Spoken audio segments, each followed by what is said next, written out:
Hello, hello, hello. Welcome to LSSN's World Lichen Sclerosus Awareness Day. We are so happy that you are here. Thank you for being here. Thank you for supporting LSSN. This past year has been amazing. We have amazing growth, and that's why we're able to do these events for you guys. LS Awareness Day is so important because it really does just give us that one day that everybody is focused on the same message, and that is let's let people know what is LS.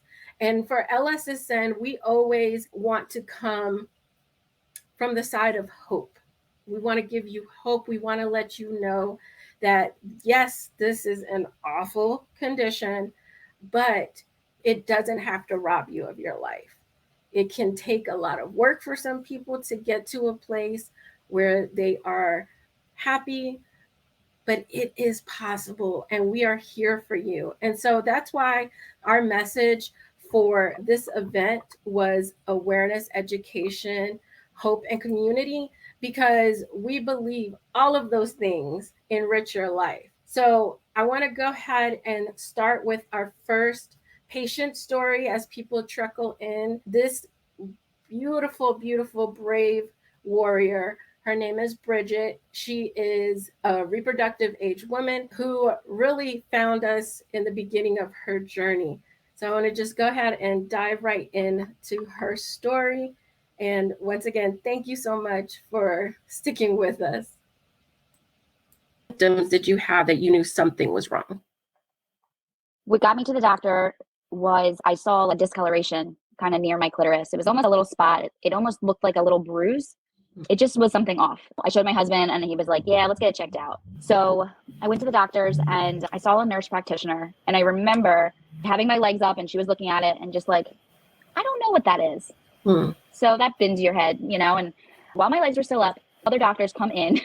So at one point there was 3 doctors looking at my crotch, spreading and touching, and I was just so uncomfortable, and they were just poking around. And they mentioned it could be endometriosis on the outside, which is very rare and they don't see it often, and I never heard of that. But she's like, let's get a biopsy to rule out cancer. That was really scary to hear, but definitely wanted to proceed with that so I could rule it out, of course. You know, otherwise there's no sleeping.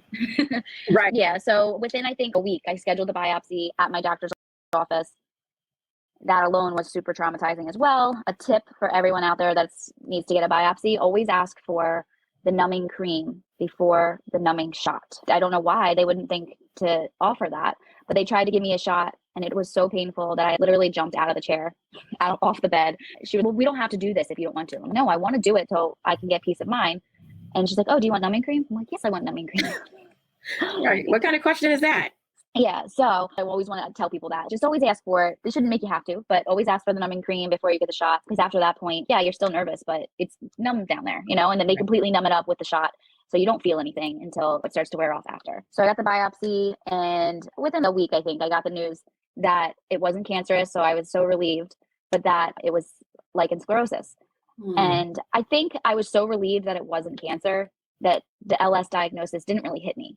I remember hearing that it was a lifelong thing I'll deal with, that I'll need to use steroid cream for the rest of my life. And so that hit me kind of hard. But again, it wasn't cancer. So I was counting my blessings in a way. Right. After the diagnosis of LS, I did do Googling and I was on Instagram. And that's actually where I came across your podcast. So I listened to all your podcast episodes up to that point. So really from the beginning, I never really felt alone in this diagnosis. Alone in my house because my husband couldn't really understand, but not alone in the diagnosis. So I will forever be grateful for that. Thank you. And how old were you? I was 32. I just turned 33. It was the summer of 2020. I had the biopsy and everything. I remember you came to our very first virtual meetup and you shared your story. And I remember when you came, you also had just suffered through 2 miscarriages. And I remember you were just not in a really good place mentally, where you were actively trying to have another child, but you were suffering the miscarriages. And now on top of that, you get this diagnosis. Talk about how all of that kind of played in. Yeah, so I felt just completely broken. Like I felt broken in so many ways. I was grieving our losses and I was grieving my life before LS. I would say luckily in the very beginning, it physically wasn't affecting me as much. I didn't know what a flare was really at that point. But in hindsight, I was dealing with this stuff with fissures and tears since high school. So I guess that's a big part of it too. Once you finally get the diagnosis, so many things make sense in a weird way. But yeah, I felt really broken. I didn't know how we were going to have another baby if I didn't feel I could be intimate with my husband. I felt in a way he was grossed out by me or didn't want to do it, even though that wasn't the truth. You know, it's the lies we make up in our heads. So I felt he was grossed out by me. I felt our sex life was just over. And if you want to make babies, you need to have sex. And I mean, I guess not the technology now, you don't necessarily need to, but that was the plan for us. Yeah, I completely understand. After that first meetup, we started the LS Warriors group and we got to know each other. We grew together.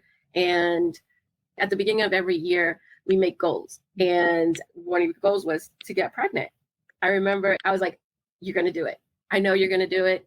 And this in 2022, you did a lot of work. Yeah. That was your year. I think the end of 2021 and into 2022. So tell us kind of what your journey looked like from when you first started into the group to where you are now. Yeah, 2020 was the year that broke me. 2021, I built myself back up. And 2022, I felt I got my life back.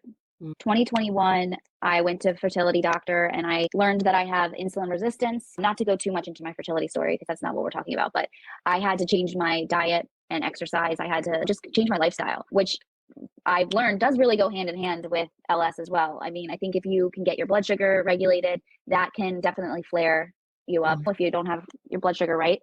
And I just kind of started treating my body a little better. And I think that it kind of repaid me in many ways. But even before that, you found an amazing doctor. Like I remember when you found this new doctor and you posted about it, and then you posted about your first appointment and how you felt heard, and you actually had a teammate now that was willing to create a plan with you for your LS. Yeah. You also were doing a lot of self-reflection, a lot of mental health work, just giving yourself grace. I remember that you're very hard on yourself. You were taking a lot on, there was a lot of anxiety, but giving yourself grace and permission to not set expectations. I think that was another thing that you had. I've got to get pregnant now. And when you let go of that and said, I've got to get better now, it was, your body could breathe. And that's when I saw the movement towards, oh yeah, she's going to get this now. Yes. Yeah. So that is a big piece of the puzzle. I searched out a doctor who specifically specializes in LS. And that made a big difference because I think the average OB, just they know the bare minimum, you know, so they can prescribe you what you need, but if you're not going to be told how to use it correctly, it doesn't help. So I did really feel heard. I felt I had one more thing I have under control to get to the end goal of expanding my family. So yeah, that was a big part of my journey, was finding a doctor that specialized in LS and gave me the proper treatment to help me get over the hump and get me back into remission, which I needed to do in order to physically have sex with my husband. So I did it. And I did feel the holistic approach as well helped me, just treating my body better in general. It goes hand in hand with the steroid treatment. So all in all, I was on a good path. Absolutely. And then the big day when you announced in the group, you were pregnant. Yes. So how was the pregnancy? I was so excited because I knew it would bring hope to, like, you know, the subset of women who are still wanting to have a family and who are so discouraged that they just can't do it. So it was really important to me that I could share it. The pregnancy, though, pretty much early pregnant, like first trimester, I already started seeing symptoms of a flare happening. The pregnancy can put you into remission or it can flare you up. And for me, I had a flare the entire pregnancy, and that was sucky, but it was worth it because the second I had Lila, my baby, in June of 2022, I cleared up again. It was crazy. So I think for me, it's a lot of hormone based, where my hormones are at can do a flare for me. And it's so specialized. I mean, LS is just so different for everybody, which I think is why this group is so important, because we're like each little snowflake. So we all unique in our own way and in how it affects our bodies. But there are a lot of similarities too. So that's how we can help each other. But yeah, for me, pregnancy and LS was kind of horrific, but now I'm breastfeeding and I'm in remission still. So there's got to be some sort of hormones with breastfeeding versus pregnancy that are helping me along. So I think it's important to be able to share with Mm-hmm. you now too, that if anyone listening to this knows that just because you have lichen sclerosus doesn't mean you can't get pregnant and have a vaginal delivery as well, which I did. I was worried about it. I was worried about my healing process. I think that it's probably important to talk about this as well. Like I got prescribed estrogen cream for the healing because I took a while to heal with my first, which I didn't know I had LS then. So it's possible. It's possible to have a vaginal delivery, and I am completely recovered. And I healed, I think, with the help of the estrogen cream faster than my first one and with zero complications. It's possible. It's possible to to do it all. That's awesome. While you were pregnant, did you continue using the steroid? I did. I was a little nervous about it, but I really felt there was no option. I had to use it daily because my symptoms were just that bad. But yeah, I continued to use my steroid cream throughout pregnancy. There were no side effects to the baby, and you're fine. Yeah, no side effects to the baby. I think I used it up until I had the baby. I didn't use it the night before, I think, because I thought I was going. Yeah, I thought it was happening, so I didn't use it that night before. So I guess 24 hours, and then I had the baby. Thank you so much for sharing your story. I know that pregnancy and LS is this big black hole in the research, and unfortunately, it's not something that a lot of people talk about and that doctors really have any guidance on. So I'm thankful that you shared your story because it is going to give a lot of people hope. So I really appreciate it. Awesome. So that was Bridget. Thank you so much, Bridget, for again sharing your story. Now I would like to present and introduce Dr. Ulrike Dehaeck. She is an amazing GYN in British Columbia, and she's going to do a short presentation, and then we're going to start taking your questions. So, welcome, Dr. Dehaeck. Well, thank you so much for having me. It's such an honor to be here today on Lichen Sclerosus Awareness Day. I'm going to do just a short presentation on vulvar lichen sclerosus, and then we can chat and answer any questions you have. Maybe the presentation may generate some questions. So just a little bit about myself. I'm an obstetrician gynecologist in Vancouver, British Columbia. I'm a clinical assistant professor in the Department of Obstetrics and Gynecology at the University of British Columbia. So I do practice general obstetrics and gynecology, but I have a special interest in lower genital tract disease. So I'm the director of the Vulvar Clinic at the BC Centre for Vulvar Health. And if you don't already, you can follow our Instagram account. It's Hello Vulva. We've also been very passionate about education in this area. So we, about 2 years ago, set up a mandatory rotation for all of our OBGYN residents. So they do a month of vulvovaginal health with us in their third year. Some will come back for an optional elective in their fifth year. And we feel like this has really made a difference in gynecologists graduating with more education in vulvovaginal health. I'm also the program director for advanced training program in vulvovaginal health. So this is advanced training that residents can do after their OBGYN training, which in Canada is 5 years. So they come and spend an extra 6 months with us to do intensive training. And many of our have gone on to open their own vulvar health clinics, which is really exciting. And that program was actually started by a donor, one of our patients. So that's been wonderful. So I'm going to review vulvar lichen sclerosus today, and then we'll just briefly discuss the approach to treatment. StreamYard unfortunately doesn't allow us any pictures of vulvas, as Kathy and I discovered, I think last time we did a conference together. I usually like to show a lot of photos because I find it's helpful, but so today we just have little animated photos instead. So lichen sclerosus is a skin condition that can cause these white patches of skin to develop. It can actually affect men and women, and it can actually occur anywhere on the body, but it certainly can involve the skin surrounding the genital area and the anus. This is the area on this diagram that we can see lichen sclerosus. So it can even go in the thigh creases there, the genital curl folds, buttocks, and around the vulva, as we commonly see. So this is an inflammatory skin condition, so it's thought to be autoimmune. Sometimes there is a family history of this skin condition, but not necessarily. There may be a family history of autoimmune conditions. We may see other autoimmune conditions in the patient. So about 20% of time, the patient will have another autoimmune condition, such as thyroid condition or rheumatoid arthritis, diabetes. Those are some examples. We often see this presenting at menopause or before puberty, but it can really occur at any age. We see all ages across the board in our clinic. Definitely the most common symptom is itch, an urge to scratch the skin. Rarely patients do not present with that symptom. Pain and soreness, the skin can become thin and crinkled, and the skin may crack or tear, especially with light touch like wiping or penetrative intercourse. Discomfort with urinating or bowel movements, and many women will experience sexual discomfort.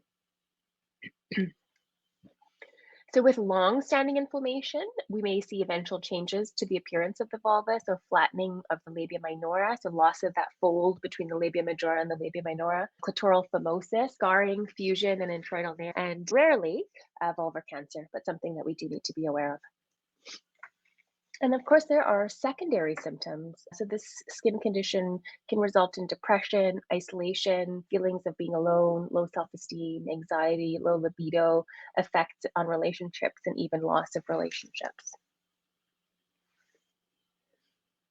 In terms of diagnosing vulvar lichen sclerosus, it is considered to be a clinical diagnosis, which means that presenting symptoms and a classic physical appearance of the vulva are enough for an expert to make the diagnosis. But in some cases, we do need to take a biopsy, so a small skin biopsy, to help clarify the diagnosis or to make a definitive diagnosis. So moving on to treatment. So the most successful treatments and the most studied are topical steroids. So topical steroids help reduce the inflammation and they also help to heal the skin. Often we'll see patients referred to our clinic with refractory lichen sclerosus or lichen sclerosus that's not responding to treatments. In the majority of these cases, the patients aren't using the steroid adequately. So we suggest using half a fingertip unit. So fingertip unit is sort of the first digit of your finger. So half a fingertip unit, which equates to sort of a big pea size, and applying a thin layer to the affected areas. In patients who have active disease, we get them to use it once a day for the first month, then alternate days for the second month, and then third month onward twice weekly, and obviously increasing as needed for flares. Where and how to apply. So we usually suggest applying to the entire area where the vulvar lichen sclerosus is active. Patients may or may not have disease around the anus. So if they don't, then we don't get them to apply it around the anus. Otherwise, I usually would get them to apply it to the entire vulva, which includes the interlabial fold, the periclitoral area, the labia minora, and the perineum. The goals of treatment are to improve the daily symptoms so that the patient is comfortable and that the skin does not interfere with the activities that they're wishing to do. We also want to heal the skin, heal the fissures and erosions, and we want to prevent further changes to the skin and vulvar architecture. We always warn patients that some of the whitening may regress, but not always. So we really go by how the patient is feeling and how the skin is healing. Vulvar skincare is always very important with any skin condition. So I always like to describe lichen sclerosus or the other skin conditions that we see as compromising the barrier function of the skin. So the skin's not able to hold on to moisture as well. So we need to help it. So we want to moisturize and protect the skin and avoid harsh chemicals and irritants. We don't want to overwash, overdry, rub, scratch, or apply excessive heat or cold. So cleansing should be gentle, plain water or hypoallergenic soap substitute, and patting dry. Some patients like to soak, which means soaking in plain water or plain Epsom salt bath. Moisturizing the skin with a scent-free hypoallergenic cream after a shower or bath when the skin is really porous can be helpful, and sealing in the moisture with a barrier cream such as plain petroleum or zinc oxide. This is called a soak and seal. Removing irritants is important. So this could include detergents, scented detergents, underwear, pads or panty liners, scented creams, wipes, douches, in some cases, toilet paper, and it's kind of running through what comes into contact with the skin on the average day and making sure that there's nothing that could be irritating to the skin. And then very importantly is support for secondary symptoms. So psychologists, physiotherapists, couples counseling, support groups, stress management. Some patients notice flare and symptoms in relation to diet. And although we don't have a lot of studies in regards to what foods may trigger, patients sometimes will find a specific foods that trigger their symptoms. At the BC Centre for Vulvar Health, we're very lucky to have a psychologist who works with us, as well as a physiotherapist who works with us that we can help support our patients with. And we also often will direct them to support networks such as the Lichen Sclerosus Support Network. If the treatment is not working, we would recommend seeing your doctor to consider other causes for your symptoms. Consider a secondary diagnosis. So atrophy or low estrogen is a common one we see in postmenopausal women. And if the treatment is failing, then considering a second line treatment such as a topical calcineurin inhibitor, also called Protopic. There are some other treatments you may hear about like PRP or laser. A lot of those treatments don't have a lot of scientific evidence behind them yet and are quite expensive. So we're not advocating for those. Perfect. So that's all I wanted to run through. So I'm happy to answer any questions. Again, our Instagram account and also our website, which has a lot of information and patient handouts. And you're welcome to peruse that. Awesome. So go ahead and start adding your questions into the chat, and we will start bringing them up so we can let Dr. Ulrich start answering them. And here, hello.vulva is their Instagram handle. And thank you. So I wanted to just clarify something, because I know we always educate that LS actually thickens the skin, and so I just want to clarify that it is thickened, but the top layer, the epidermis that we can actually see, does look thin because of the inflammation that has thickened the skin underneath.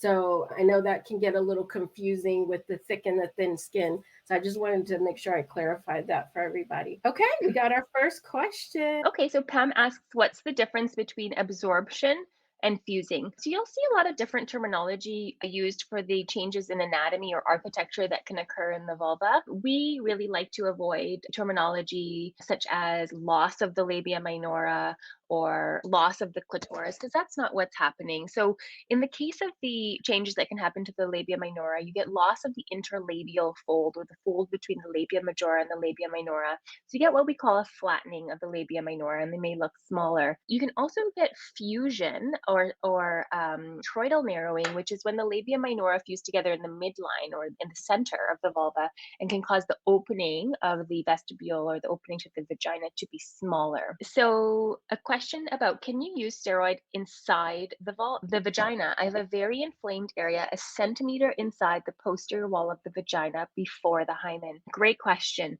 We commonly use steroids inside the vagina for certain conditions like vaginal lichen planus. We know that lichen sclerosus doesn't actually go into the vagina unless the vaginal skin is prolapsing out beyond the hymen.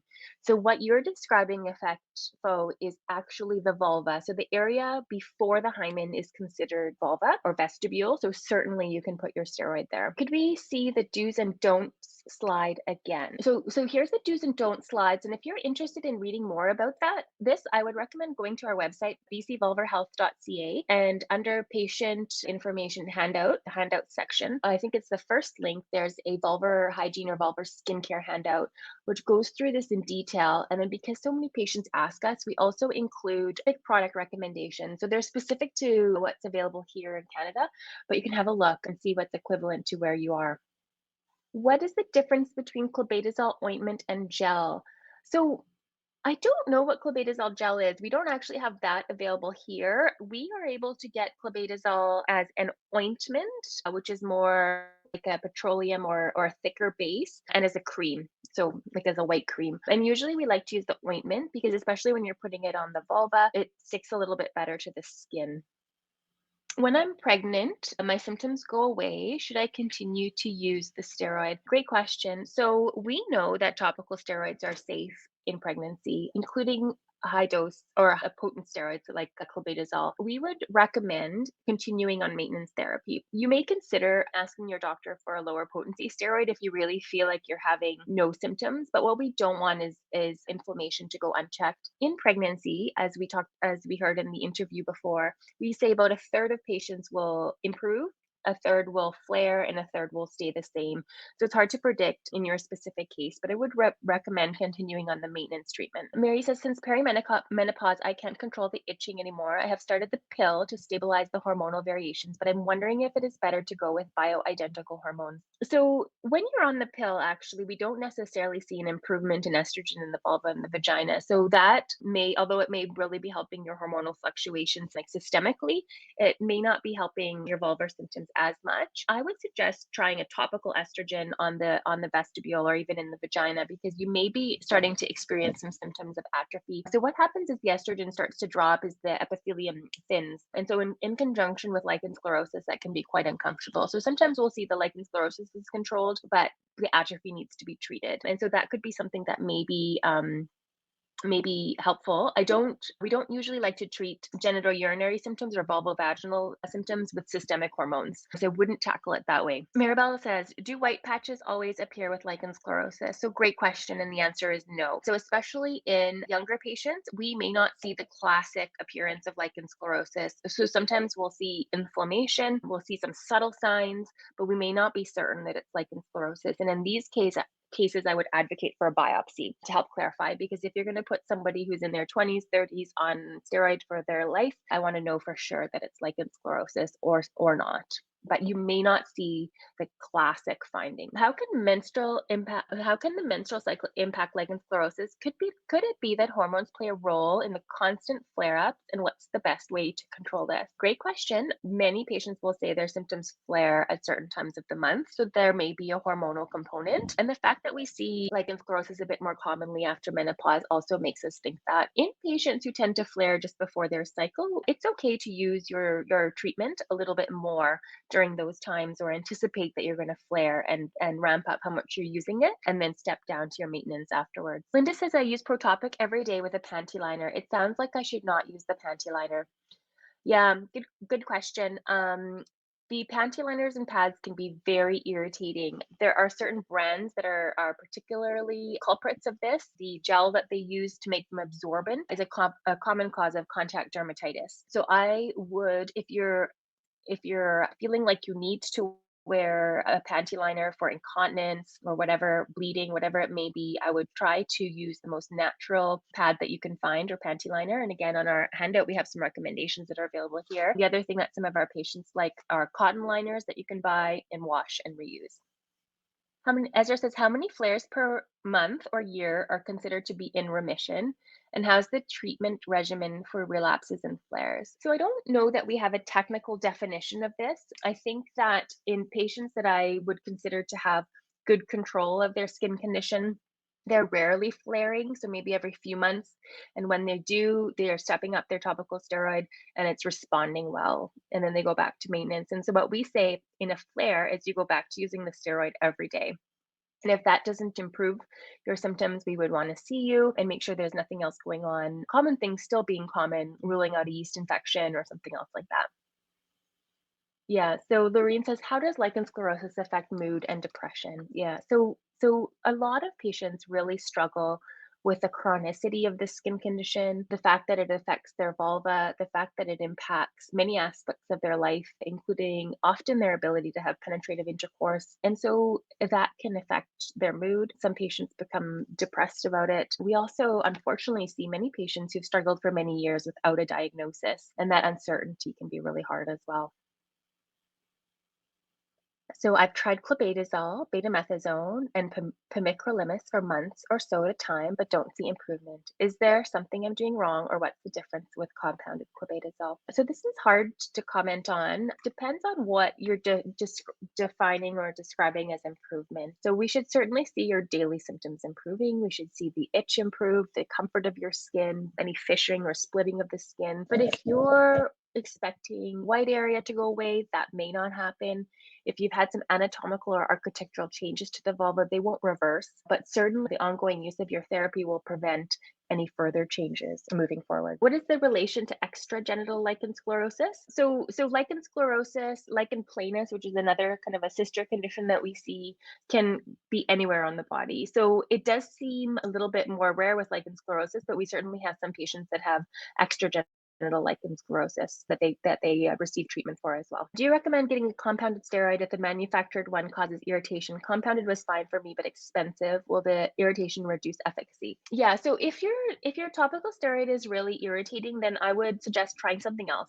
And you may not necessarily need to go to a compounded one. So certain steroids come in certain vehicles, and we know that certain vehicles, like what it's mixed in, are more irritating to certain people. So if what you're using isn't working, you could talk to your doctor about getting a prescription for something equivalent, but in a different brand or different vehicle. Some of our patients, we do end up compounding the steroid, but yeah, it's very expensive.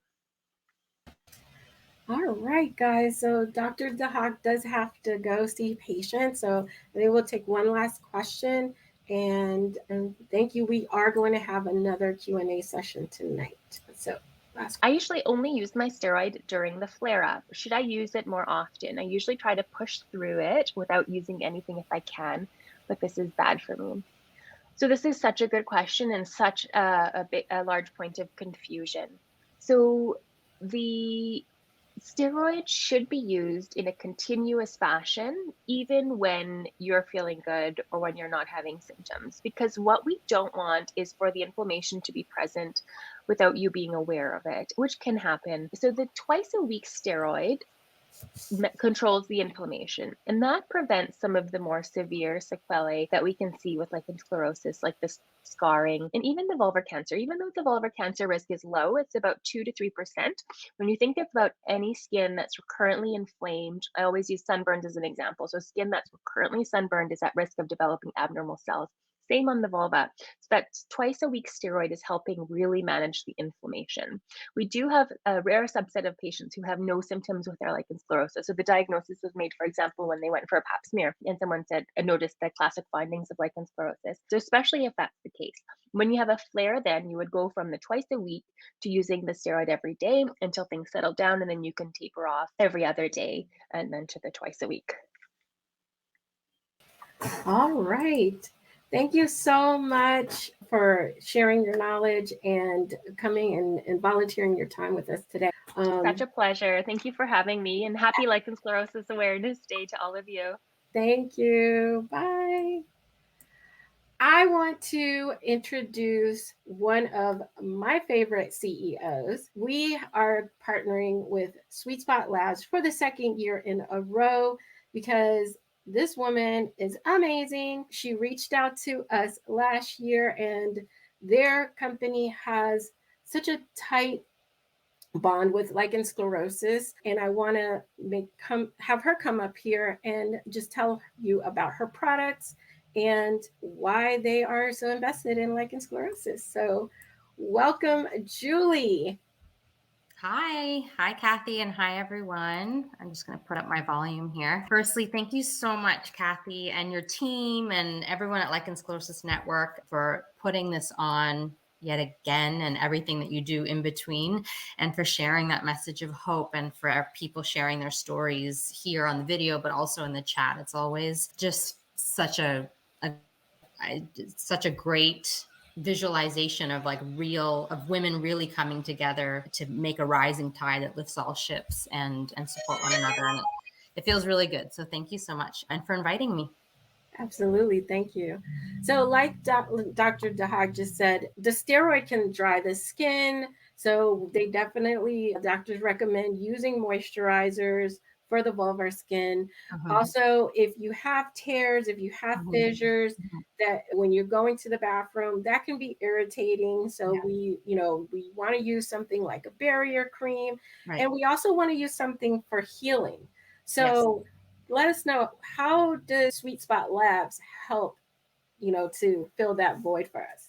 Yeah, it's funny that you say the word void, because we call it the vulva void, of research that's missing, diagnoses that are coming too late, if at all, and products that are missing to help either soothe symptoms or help to repair skin, protect skin, and so on. And that, really is, and lichen sclerosus diagnosis was actually the reason for our being, because our founders' sister-in-law and mother were actually both diagnosed with lichen sclerosus around the time that she was thinking about starting a skincare company, which got her to completely rethink about skincare, for down there, and not only on our face, which is mainly where we think about it. So all of our products are formulated to ensure that they will not cause any of the contact dermatitis that was mentioned, that can, be triggered by everyday personal care products. So, if you choose to just, wash with water as a for instance on your vulva, amazing. But if you're using a body wash on the rest of your body, and gravity happens and sulfates or other irritants kind of come into contact with that area, it can cause a contact dermatitis, which can feel like a flare up, and so on. And so we ensure to create products that are tested clinically clinically on, as we've learned, there's areas of the vulva that we don't even realize, like, where we think it's the vagina and other things. So we test on all aspects of the vulva to ensure that there's clinical demonstration of 0% irritation. And that's a scale of 6 factors of irritation checked by both gynecologist and dermatologist, and that everything is hypoallergenic. And specifically to your question on, protecting and even repairing the skin barrier, that is one of my actually favorite, product in our portfolio, which is highly loved by vulva owners with lichen sclerosus, because it helps to protect and repair the skin barrier so that it can retain any moisture that's already there. So we just heard how even though it can be seen as thick, it actually reduces its ability to keep moisture in. So even if we're using, like a gel-based thing or something that's a bit more fluid, and will bring moisture in the moment, but the barrier, you can imagine it's like a wall that, like bricks that have lost, the cement in between. And so they all kind of just start to fall apart. And so the water just, kind of goes away right away. And so Rescue Balm will help to, provide instant relief for itch and irritation, burning and stinging and so on, and then help to repair that skin barrier over time with regular use so that it can have a better ability to lock in moisture. And of course, it will bring that moisture in the moment, which is what is needed to soothe a lot of the side effects. So we find it's a great complement to using, a steroid cream. So it can be used in between the steroid holiday, if you will. So if you're using it 2 to 3 days a week, it can be used, in between or every day. So there's always a trigger. So you might, maybe be less likely to forget, might help with compliancy as for instance. It's pretty thick. So some people like to use it at night and use something like our serum during the day. Obviously there's all kinds of ways, but just sharing that as something that we've heard from many women or vulva owners that has provided them a lot of comfort. Yeah, the Rescue Balm is my favorite when I have like fissures and things like that. And it is thick. So what I do is after a shower, I just rub it real good in between my fingers, and then I apply it. And usually within a day or two, my fissures are gone. Oh, amazing. Which is nice. Yeah, absolutely. So along with Sweet Spot Labs donating all of the proceeds of their online sales today to LSSN, we have partnered and we've created the Lichen Sclerosus bundle, which is 3 of Sweet Spot Labs products that we looked at for for the community. And so the Rescue Balm is one of them. The fragrance-free flushable wipes is one of them, and the moisturizing body wash, which I have to say, the body wash, like, it's so, my skin feels so soft after I get out of the shower with. I even put it on my face. That's how amazing. Yeah, me too. So, and then we also have LSSN products in that bundle. So we have a Check Your Vulva PDF that you can either mark up on a PDF writer, or you can print it out each month and you can track your vulva check. So you can see the differences month by month. And then we know that there's a mental health component for some people with the vulva checks. So we actually created a meditation that walks you through the vulva check process. And I have to say, it is so good. And then we have a second meditation that also goes even further and helps you to check your pelvic floor muscles.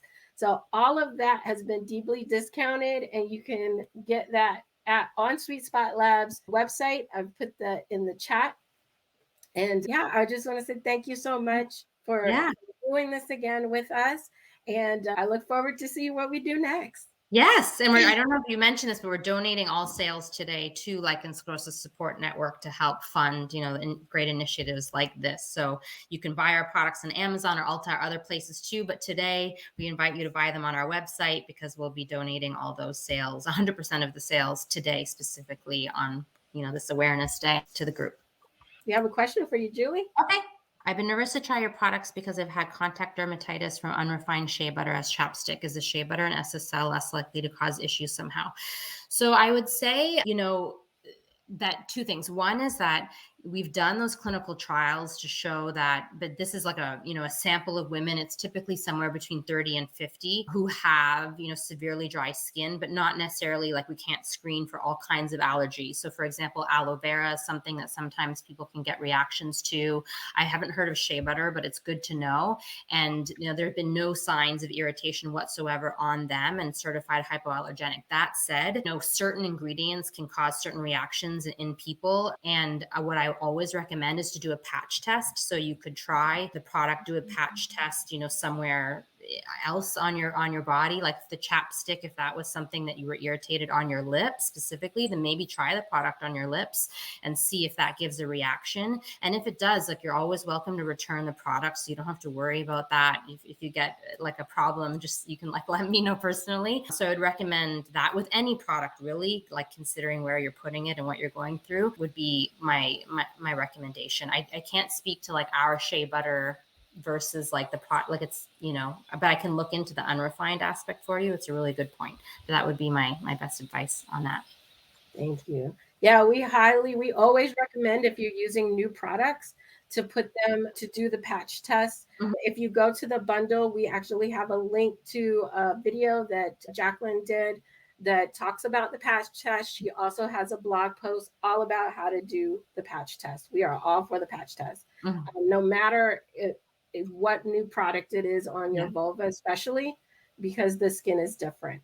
Yeah. Jack, there's a question from Jackie. It is only for online sales that are going to be, that has the bundle. It's only No, any available sales, all sale. It can be, if you don't want the full bundle and, you just want to Yeah, buy one of the products, you can do that. Yeah. she was asking if she could get the bundle from her Canadian store.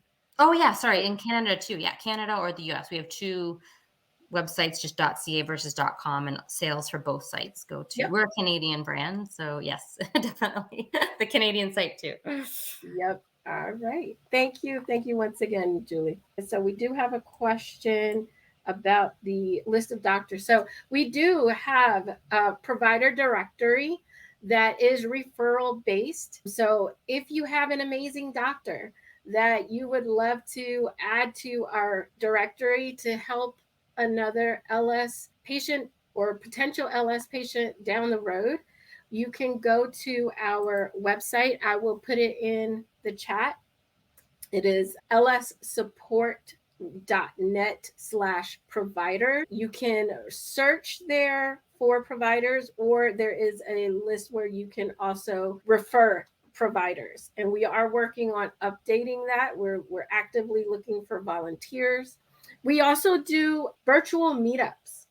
So we meet every other Saturday from 2 to 4 and 7 to 9 p.m. Eastern Standard Time.